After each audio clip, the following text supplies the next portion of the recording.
Welcome back, guys. We're here on Mayflower Sports. I'm Andrew McGinnis, joined by Harry Wright. You can find Harry on Twitter at Thoughts Octagon, also known as Octagon Thoughts, of course, also on Instagram, posting about the UFC, posting videos, lots of great tweets, sometimes a little bit heated, a little controversial, but Harry has some good takes and a great follow on Twitter, so I recommend you guys follow him and check out his stuff, always tweeting out his best bets, his predictions, and his thoughts. We did a video like this before, Harry. We're going to try and do these again. We kind of fell off, and that's on me. I got to get on you. We'll try and get you back consistently on a weekly basis. You're definitely our UFC guy here. 3 fights we're going to go over, and then in a separate video, we're going to have just your best bet. So no pressure on that. We're going to get a best bet off you in that video. But just rapid fire, man, a couple quick thoughts from you. We're going to start with Oliveira and Chandler. I know I always mess up that name. Ferguson and Dariush and Burgos and Barboza. I probably butchered 2 out of those 6 names, but let us know what your thoughts are and start us off with the Chandler fight. Yeah, let's start with Charles Oliveira against Michael Chandler, the newcomer to the UFC. And Chandler made quite the impact in his first fight in the UFC on that Conor McGregor card in January when he took on Dan Hooker, and he just controlled that entire fight for as long as it lasted, about 2 minutes, I believe. And he just controlled everything, controlled the octagon. He had Dan backing up against the fence and caught him with that big left hand cross and then put him away on the ground. And then you have Charles Oliveira, who's kind of the opposite. We have Chandler, who comes into this title fight with only 1 UFC fight. We have Charles Oliveira, who's making his 29th walk to the octagon here this Saturday. This kid grew up in the UFC. He was 20 when he was signed. He was undefeated. He came in as this huge prospect. And then he kind of went downhill there after his first few fights. He became a 500 fighter at 145 pounds. He was struggling with his weight cuts. He was getting finished. He just wasn't having his best performances, but the skill set was always there. And then he moved up to 155 pounds, and he's really coming to his own here. And he's 8-1 at 155 pounds, 7-fight win streak.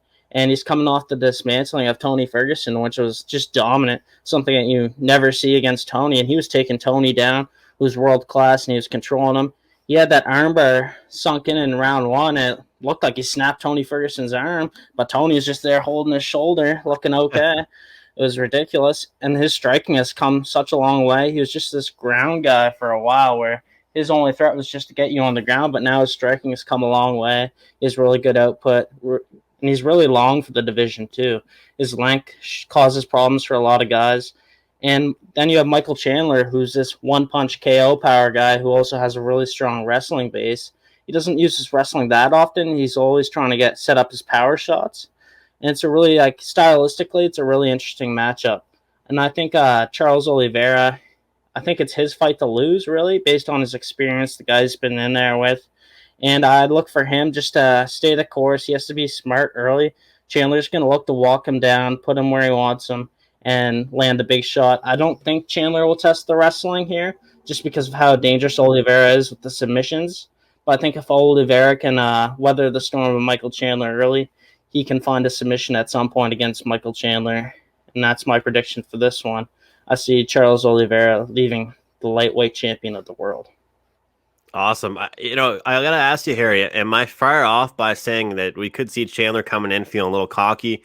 He seems like he's just ready to challenge the world and challenge anybody that gets in front of him right now.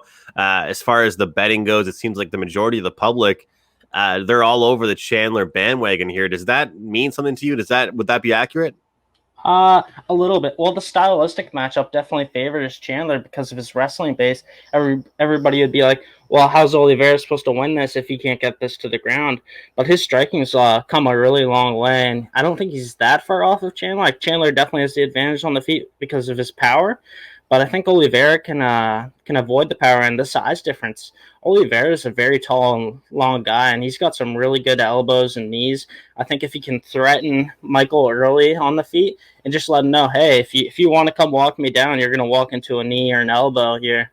And then I think at some point, there's so many scrambles that happen in the fight. At some point, I just feel like Charles is going to find his neck, and when Charles finds your neck, you're done.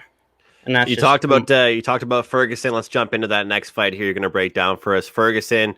Whenever he's involved, it's always a good one here.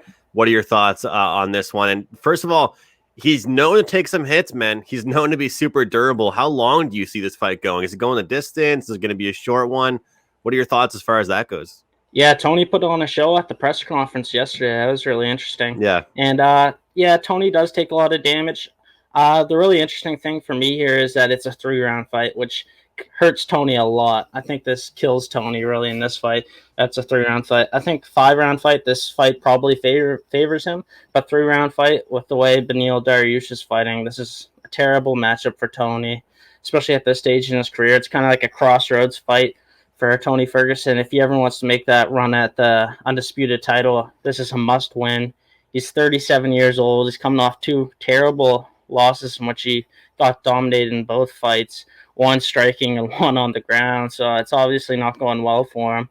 And then you have Beneil Dariush. This guy's been the dark horse at 155 for a while now. He's 14-4-1 in the UFC. He has a really strong ground game. That's probably his strength coming into the UFC. But now he's developed some really strong striking. He's got some good pops on his punches. Tony Ferguson's only path to victory in this one is a late finish, I think. Because I think he'll have a hard time outpointing Beneil Dariush early, especially with how easy he got taken down against Oliveira. I got to think Dariush is going to come into this with that wrestling mindset of trying to get this to the ground and controlling Tony Ferguson early. And his striking is not that far off against Tony. And Tony's also been a slow starter in the past, so a 3-round fight really hurts him here. Whilst cardio, he definitely has the advantage with the cardio. I don't think there's enough time for him to find a finish, so I like Beneil Dariush via decision in this one. I see it going the distance. Both guys really durable, but it's a tough fight for Tony. Yeah, my research says the exact same thing, Harry. You know, I think that Ferguson, he can take some hits. Like I said, he definitely is battle tested. Off 2 losses, like you said, though, and I think that he starts slow. You know, the 5-round fights actually benefit him, and for him to kind of pick things up and get going. So I like that lean here. Our final look here on the card, we're going to take a look at Burgos and Barboza. What are your thoughts on this bout? I mean, it might be fight of the year. I mean, when they booked it, everybody's like, fight of the year. Might as well just give it to him now. This is going to be a ridiculous matchup. You have ShaneBurgos, he came into the UFC undefeated. He's 6-2. And like Justin Gaethje early in his UFC career, this guy just lives for the highlights. This guy lives for the brawls, for the wars.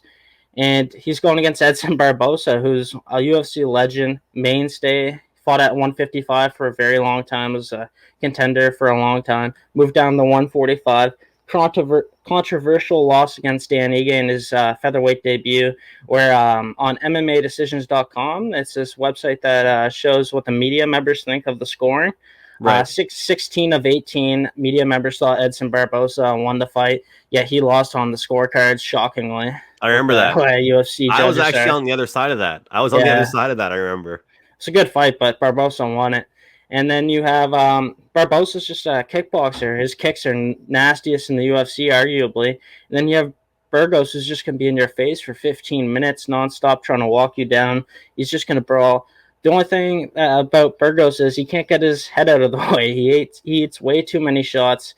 He gets hit so often going against a world-class kickboxer and EdsonBarboza. It's a tough one because I think Edson will be landing more often than Shane, and I think Shane will need the finish here. I think that's his only hope, but Edson's very game, so I like Edson in this one. All right, thanks a lot to Harry. Make sure you guys find him on Twitter at Thoughts Octagon, on Instagram as well. Octagon Thoughts, always posting some great content, and we'll hope to see more of Harry on the Mayflower Sports YouTube channel, Instagram, Twitter.